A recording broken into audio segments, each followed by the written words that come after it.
I'm Mark Pitchers, fishery owner, consultant and carp freak. Double bubble.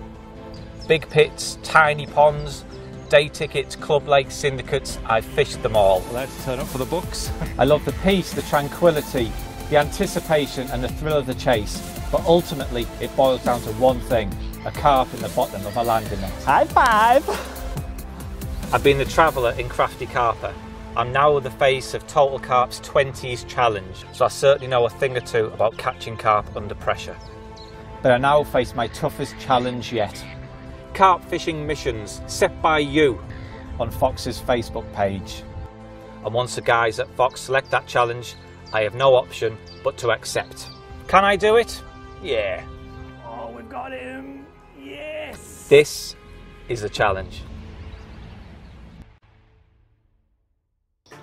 Hello carp freaks and welcome to my second challenge. The response has been absolutely incredible. We more than doubled the number of suggestions we got last time round. One of my favourites actually was from Adam Snowden, and he actually wrote to me on my personal page and followed up with a private message, so he's certainly very keen, and he said, can I do the entire session naked? No, but I'll send you a few photos to keep you happy. But the one we did go for in the end was by Carl Smith, and he asked if I could catch a carp off the bottom, in the middle on a zig, and off the top. Now quite a few of you actually wrote in with that suggestion, but Carl specified that all the fish had to be mid-doubles or bigger. So with that in mind, I decided to come down to one of the most popular day ticket waters in the country, and that's Linear Fisheries. Reason I picked here is just because there's a number of lakes. If the fish aren't perhaps playing ball on one lake, we can move around to another and hopefully find a few feeding fish. Now the conditions aren't good at all. I mean, back home in Yorkshire there's forecasts of torrential rain, flooding, strong winds. I mean, catching fish on the surface in conditions like this, it ain't going to be easy, let's face it. But I've come here to Oxley's Lake. As I drove down the track, I saw one of the swims was free on the end of the island. Literally did a handbrake emergency stop when I saw it was free. Ran in the peg with a couple of buckets, sat down for 5-10 minutes, and I've already seen quite a few fish showing. So I'm actually quite confident we can get fish on the bottom and a fish on the zig sorted, and that just leaves the monumental task of catching one off the top. Let's see how it goes, eh?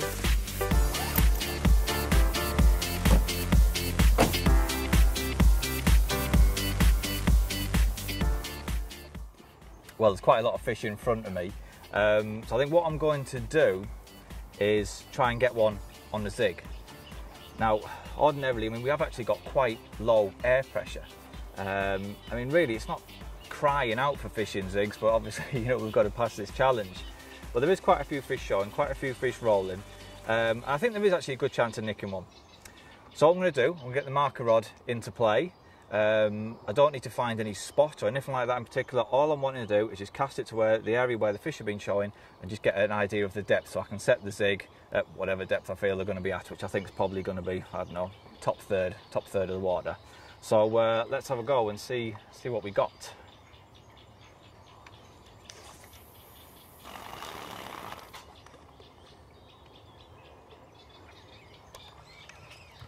Always make sure your spool's at the bottom of the shaft when you're doing this, otherwise you lose a couple of inch or an inch or whatever.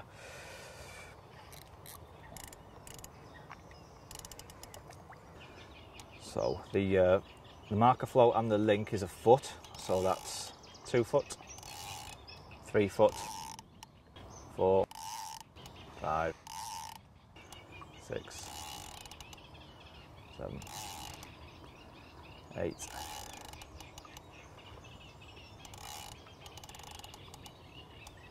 10 foot, exactly 10 foot. Okay, let's have a little cast to the right and a little bit beyond. Well, I've had a few more casts around with the float, and as you'd expect when we fishing near an island, that the bottom does slope up, and in the space of a rod length it shelves from 11 to 8 feet. So it's quite nice really to have that sort of variation in depth. I can cover a bit more ground if you like, and what I'm going to do, I'm going to tie up a few zigs at a few different depths and starts bombing a little bit of bait over the top, I think. And there's a few fish still in the area, so let's get cracking.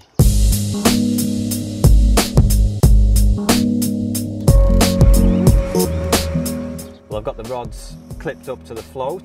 I've got the spawn clipped up as well. All I did was just take off the spawn, put on a small lead, 2 or 3 ounce lead, cast out to the float just to get the distance right, and put it in the clip. And then the end setup itself, I mean, doesn't really get much more simple. I'm just using an 18-pound Exocet main line straight through. Obviously no leaders, no tubing, nothing like that. Obviously there's no point if you're fishing with a 8, 9, 10 foot hook length, so there's no need for it all to be pinned down out of the way. So I've got the 18-pound Exocet, and I've got one of the slick lead clips. Quite heavy lead, it's a 4 ounce lead. Because I'm fishing with a long hook length, it can be a little bit cumbersome when playing fish.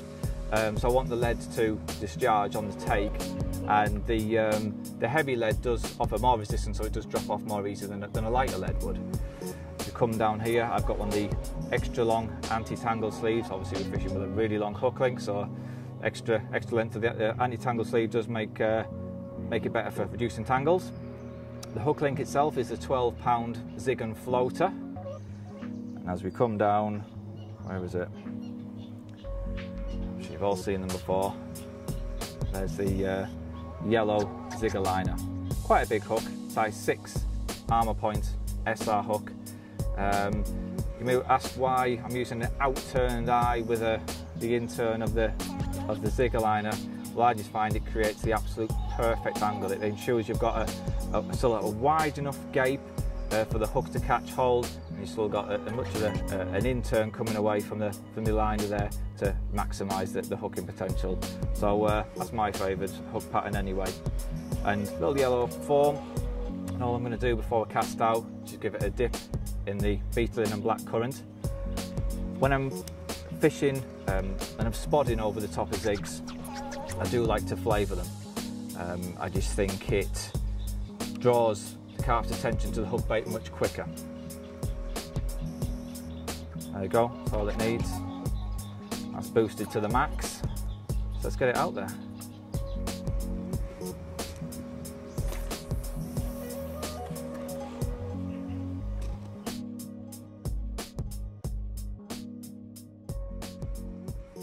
Well, I've got 2 rods out there now. So what I'm going to do is spot a little bit of, I was going to say munger. I actually physically stopped myself from saying munger. I'll start again. Well, I've got 2 rods out there now on zigs. So what I'm going to do now is swam a little bit of mix over the top. And this is what I'm going to be using. It's Hinder's nut sludge. And I prepared this last night. Covered it in boiling water to allow all the particles to soak up the water. And to this I've added some sweet corn. The reason I put that in is I'm fishing with little yellow Zigger liners, so I want a few yellow large food items falling through the water. Now, I mean, it's a good mix as it is, but I like to make it a little bit better, give it a bit of pimpage. So I'm going to add some mainline Cloud 9 ground bait, and just as the name suggests, it really does make a really attractive cloud. Has a lovely fruity aroma as well. I'll mix that in.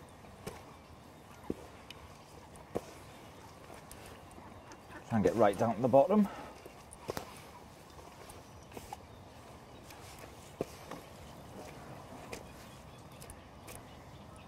Nice and stodgy.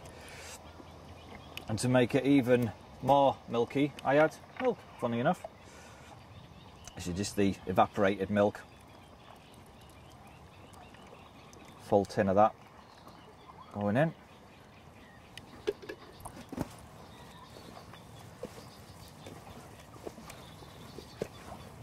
And that really will kick out a really attractive milky white cloud for the fish to home in on.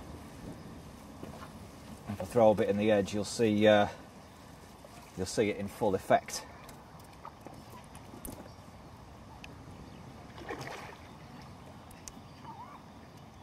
That's good to me. Right.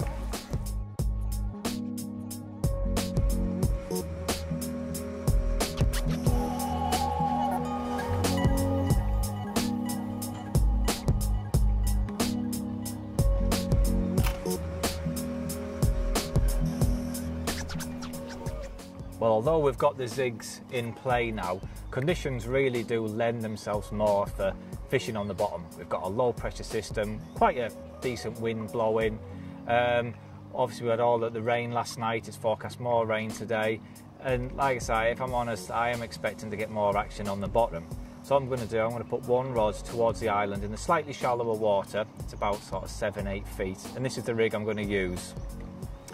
I've got a leader, a 6-foot leader of the new CARP fluorocarbon material. This stuff, honestly, it sinks like a brick and it is virtually invisible in water. And I'm not just saying it, I am convinced it's put a few extra fish my way since I've started using it in the past few months. I'm using again one of the small slick lead clips, and again a 4-ounce lead.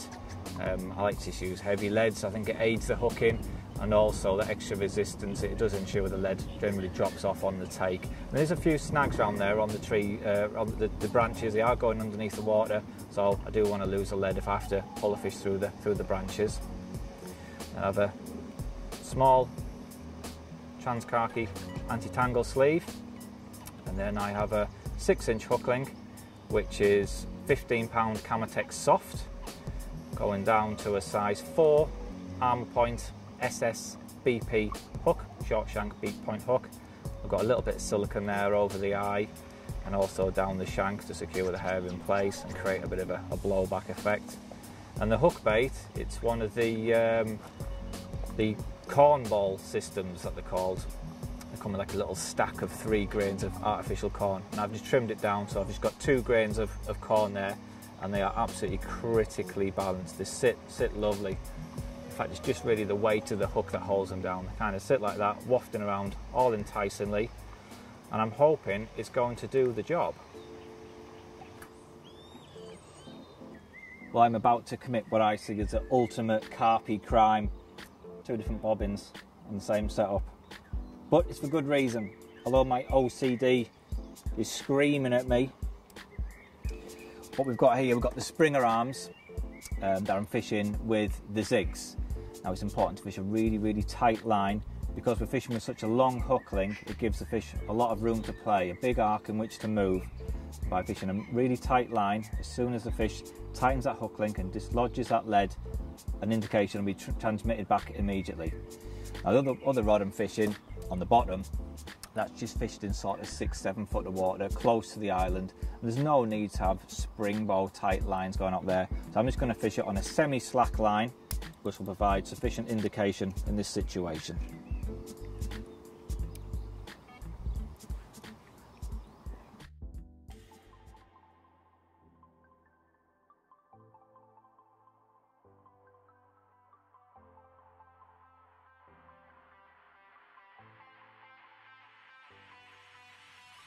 That didn't take long. It's been 5 minutes, perhaps, since I spotted out some bait over the bottom rod. Where are you going? On the way. I think I need to do a bit of a manoeuvre.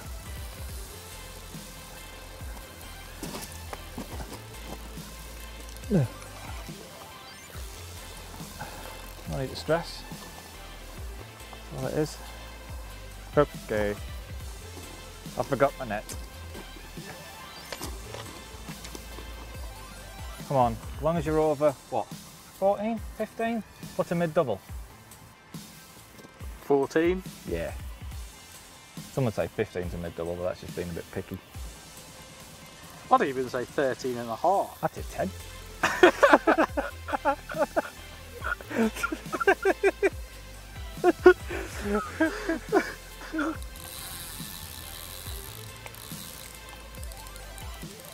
Okay, well, I just had a proper look at the fish for the first time. I got a bit of a glimpse of it when it was about 30 yards out into the lake, and I could see that it was a common. And I don't mind admitting my bum was twitching a bit because there is a 48-pound common in here. But it ain't that one. It's just a very, very angry mid-double. But he'll do if we can get him in.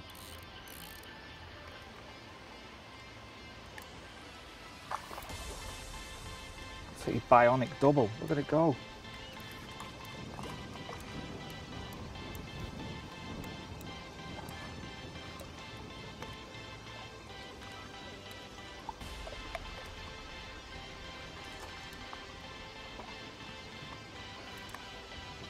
Right, come on, stop it now. There he is. See the corn, he's poking out the corner of his mouth. Let's come off. And that's the bottom rig done. Very nice. How big is he? Yeah, I think we can say that's a mid-double. Don't you, Mr. Cameraman? He's a mid-double. Excellent. Nice. Let's get the mat out and have a closer look at him. And here we are, we're off the mark. Nice common, about £15, which means the bottom rod is past. All that's left for me to do now is get one on a zig and then one on the surface. Wasn't going to be easy, but it's not going to be easy. But getting this fish early doors puts me in a lot better contention than it did 10 minutes ago.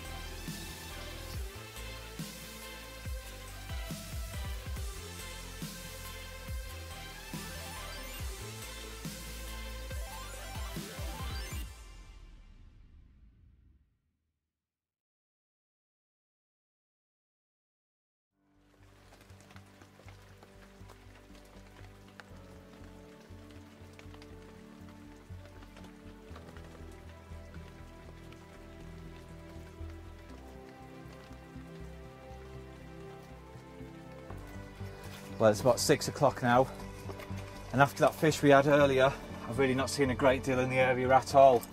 A lot of the fish I have seen seem to have pushed down to my left on the end of the wind. I think any fish that were early have now moved through and they're all sat down the corner to my left.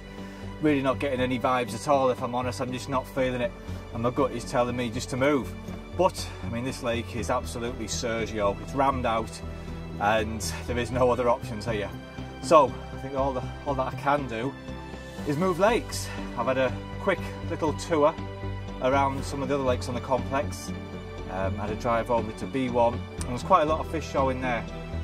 I can't, once again, I mean this is half-term week, so it's a busy time, and again where the fish are showing, all the swims are taken. But there's swims close-ish by. A few fish are getting caught. It does seem to be fishing better than here on Oxley's. So I'm going to bundle the kit in the van as quick as I can, dash around there, and hopefully we'll get one on a zig before dusk.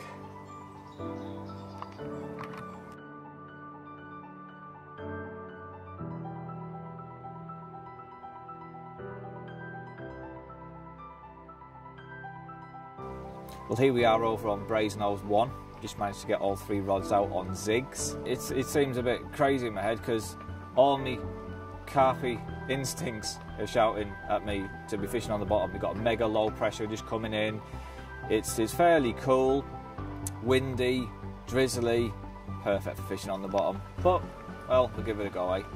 I've got one on a yellow ziggerliner, fished in sort of the bottom few feet. One a little bit higher up on a black ziggerliner, and one with a bit of a black and yellow combo going on. So I shall remain optimistic more than confident, but we'll give it a go. Anyway, I think it's time for Harry the cameraman to get the pizzas ordered. He's nodding, that means a yes. See you later.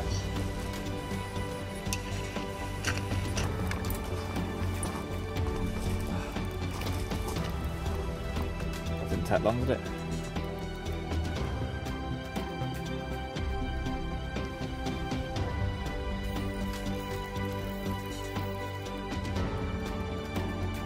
There it is. Oh, the net's stuck.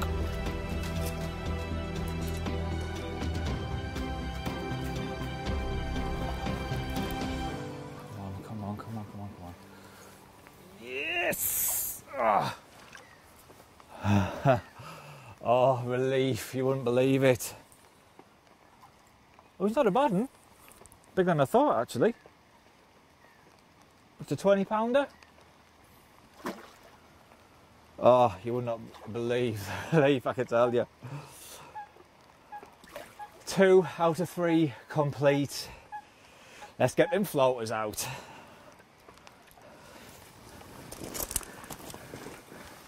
There it is. Little yellow zigger liner that did the job.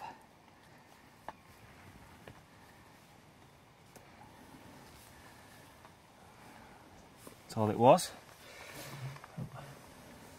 Well, the last time you saw me, I was just saying how perfect conditions look for catching fish on the bottom. And then off it rattles on the little yellow zig, just to make me look an absolute fool. But I'm not exactly bothered. This weighed 23 pounds 10 ounces. So that's 2 challenges now ticked, 2 tactics, methods ticked off the list, which just leaves us with the monumental task of trying to catch one on a floater. But for the time being, I'm quite happy with this one.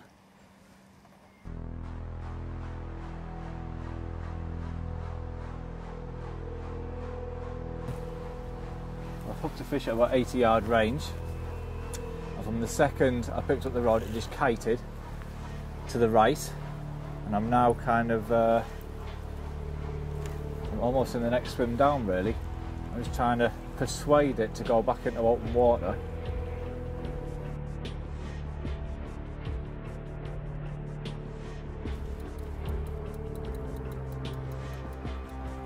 Well, I like to pass my rod over through the trees and the bushes, and I'm now in the peg next door. This fish hasn't been cooperative from the start really. Harry the cameraman, he's ran back and got my net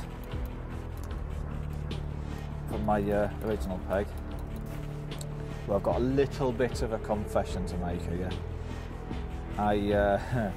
After I caught that fish on a zig, I've got to be honest, I wasn't overly content with that 15-pounder that I caught on the bottom earlier.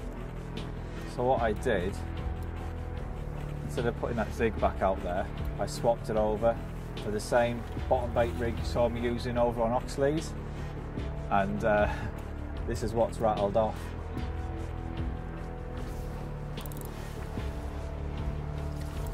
Here he comes.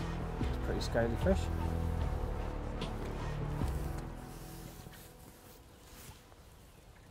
Yes.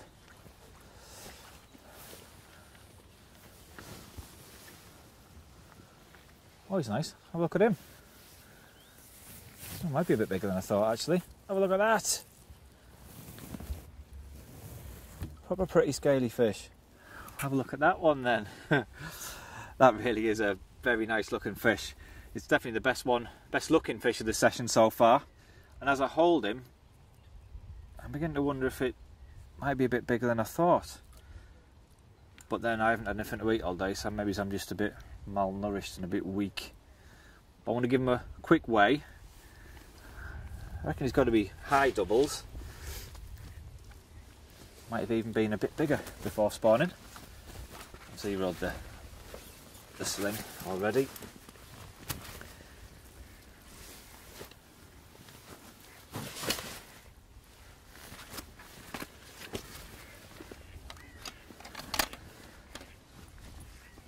Right, what have we got?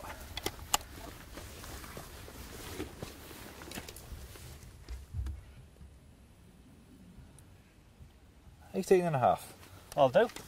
Not quite a 20, but doesn't matter, does it? It's an improvement on the last fish we caught on the bottom. I think what I'm going to do tonight, I might just persevere with the bottom baits and see if I can catch one a little bit bigger.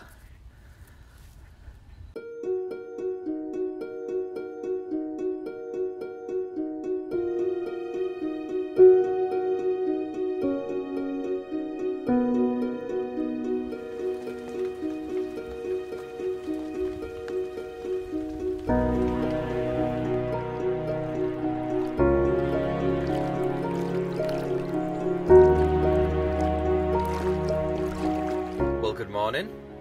It's been quite an eventful night. I had 3 bites.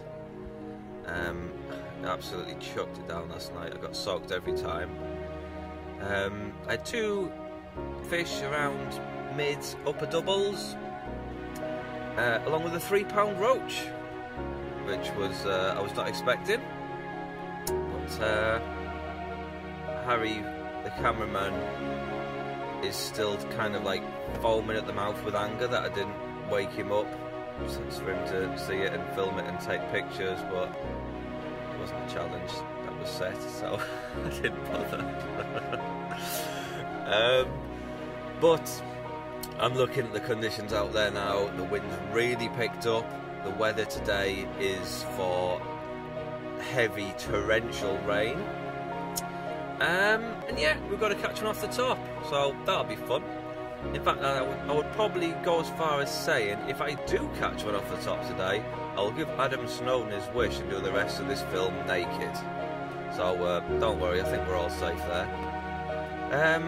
But I think what I'm going to do now is kind of sod the challenge off, really, and set myself my own mini challenge of getting a 20-pounder off the bottom. I've had a few fish on the bottom. We had the 18.5 last night, couple of mid doubles through the night. But if I can get a 20 off the bottom, at least then we'll have one off the bottom, one in the middle, and then just got to get one off the top. So who knows? Let's see. See you soon.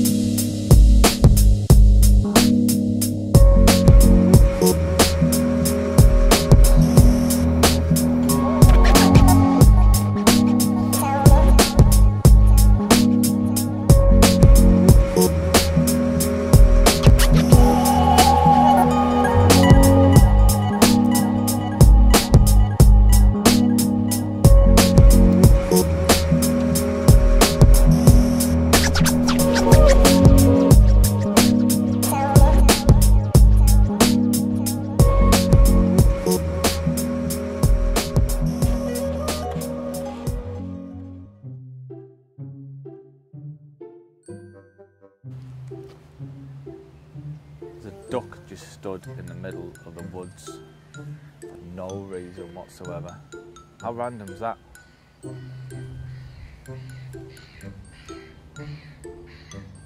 no point. All it's learning from dinosaurs, that's what it is. It's going back to its predatory instincts. Looking for food, looking for prey. Back from when it used to be a velociraptor a few years ago. His eyes on something. Probably a vole or something. What are you doing? I'm taking photos of my kettle with the rods in the background. Right. Why? Carp, innit? Is it? Yeah. That's in this day and age, it's the height of carpiness. There you go, this is the image, very carpy. More steam, more carpy. There we go. It's like drinking tea. The more tea you drink, the carpier you are. You've got to literally drink tea till your bladder explodes. That means you're really carpy. What else is carpy? Sleeping under the stars during a quick overnighter, even if it's raining or frosty, that's carpy. Rolling your hook baits on the bank and boiling them in a pan on the bank, that's carpy. Spray painting stuff, ruining it effectively, but also carpy. What else is carpy? Chunky knits, they're carpy. In the height of summer, you lose your body weight in sweat a day, but damn, you're carpy.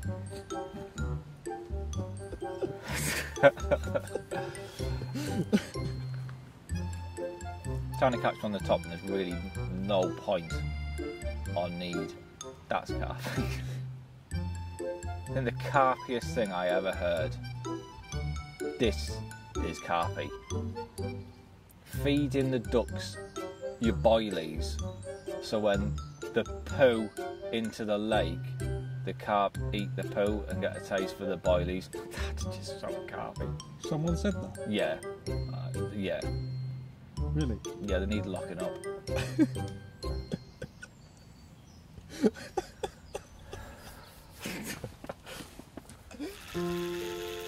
Well, it's been a pretty unrewarding few hours. And nothing else on the bottom. And the weather conditions have been pretty much exactly as predicted. Although there's been a bit of a break in the weather. Well, a break in the rain, I should say. But the wind's been a bit stronger than what was originally forecast. And it's also quite a lot colder. It's probably temperatures are only sort of 12, 13 degrees, so not great surface fishing weather, is it really? But it's still a challenge to do at the end of the day. So what I'm going to do now, I'm reluctantly winding in the bottom rods, and I'm going to go on a bit of a tour of the complex and just try and find any sort of area of sort of calm slack water, either on the lee of the wind or some sheltered little bay, just anything, just where I'm just going to get a little bit of calm water, which will hopefully be a bit sheltered from the wind, and as a result a little bit warmer. And you never know, stranger things have happened. I might just pass this challenge yet. Let's see. I've just arrived at the top end of Brasenose 2 Lake. Never actually fished this lake before, so I don't really know a great deal about it, but what I can see is obviously the wind is smashing down the opposite end of the lake, right at the far end where it narrows up into a little bit of a bay. There is an area of slack water. There's a little bit of weed present as well, so I'm guessing it's a bit shallower. I really don't know, but I'm guessing it's a bit shallower up here. And I think it probably is going to be our best chance of getting a fish off the top. It's not warm. I've drove down here. The temperature on the car, on the van, is reading 13 degrees, so not exactly tropical. But I think that if there is going to be any fish willing to take a floater, it will be up here on the back of that wind. So what I'm going to do now, I've got a bucket of floaters here, and I'm going to sex them up a bit.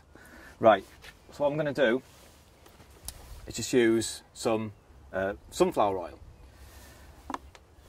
And all I do is just pour it over the floaters, and I'm using a mixture here of small biscuits. There's cat biscuits, tiny floating pellets, little tiny puppy dog biscuits as well. And the reason I'm using these little tiny pellets is just obviously if I'm going to be spomming them out, the amount of floaters in that one spom will cover such a big area. It'll hopefully attract more fish than if I was to spom out, say, normal dog biscuits or a standard size pellets. So just more floaters covering a wider area, hopefully providing more attraction. And the idea of the sunflower oil is the floaters really do emit a very oily slick. So I can see whereabouts the floaters are in the swim at all times. I can see where they're drifting. I know if they've gone out the swim, if they catch the ripple and move too far, I know when to top up it again. So I've got a nice steady stream of floaters going through the swim. Now the reason I use the sunflower oil, I prefer vegetable-based oils to coat the floaters in rather than fish oils. Personally, I think they're a little bit more viscous, and as a result, if the water isn't particularly warm, I think you get a bit better slick leaking off rather than with a fish oil, which can, I wouldn't say congeal, but it's just a little bit thicker, and as a result you won't get the slick. Right, so in that goes. You want to put it in fresh rather than letting them soak in the oils. You want it to be coated all on the outside. You don't want it to soak up too much, because as soon as them floaters go in the water, I want the slick to be created immediately. Obviously if they absorb that, they won't emit it till they start to swell up and sort of release it. So give them a real good glaze. Mix them around so they've all got an even coating.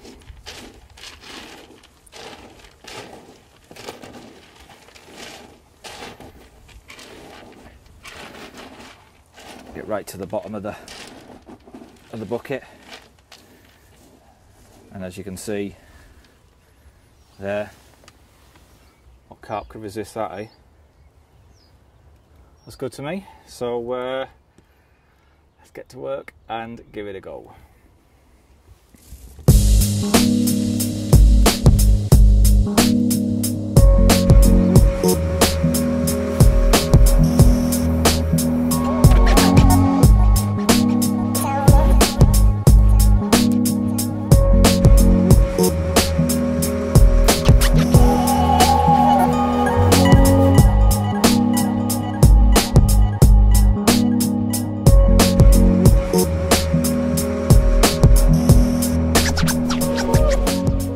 Well, I never thought I'd find myself in this position.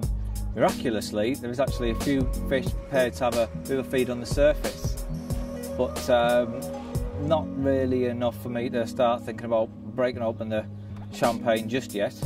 Every spot of mixers that I put out there they're only taking 1, 2, maybe 3 biscuits, and then that's it. You won't see another fish for another 5 minutes. So they're not really feeding aggressively or confidently enough to even warrant getting the rods out of the van, to be honest. But it is looking promising. I never thought we'd even be able to get a fish feeding on the surface. It's still only fairly early. It's late morning.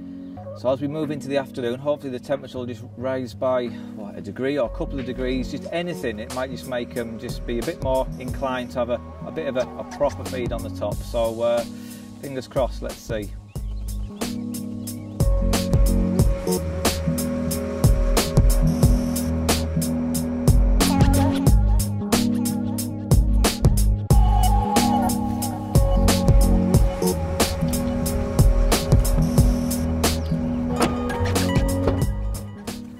Well, Carl Smith, I hope you're pleased with yourself.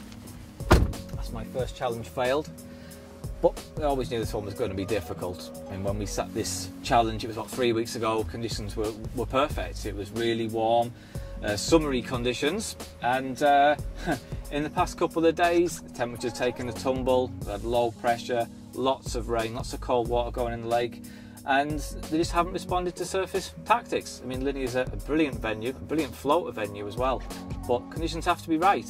And although other venues may well have produced fish on the top, on Linear, it just wasn't one of them times. But let's look at the positives. Managed to get a fish off the bottom quite quickly over on Oxley's. We then moved on to B1, got that 23 pounder on a zig, and that was a great fish to do that with. Then had a 3 pound roach, which I wasn't expecting, and if Harry the cameraman hadn't been so lazy and I got out of bed when I shouted him time and time again, he might have got that on film, but never mind. Plus I also didn't have to do the rest of the challenge naked, so that's a result. But that's it for me now. I'm going to hit the road. Keep your eyes on the Fox Facebook page and also my page as well, and I'll be asking you for new challenges very soon, and hopefully next time I'll be more successful. Catch you then.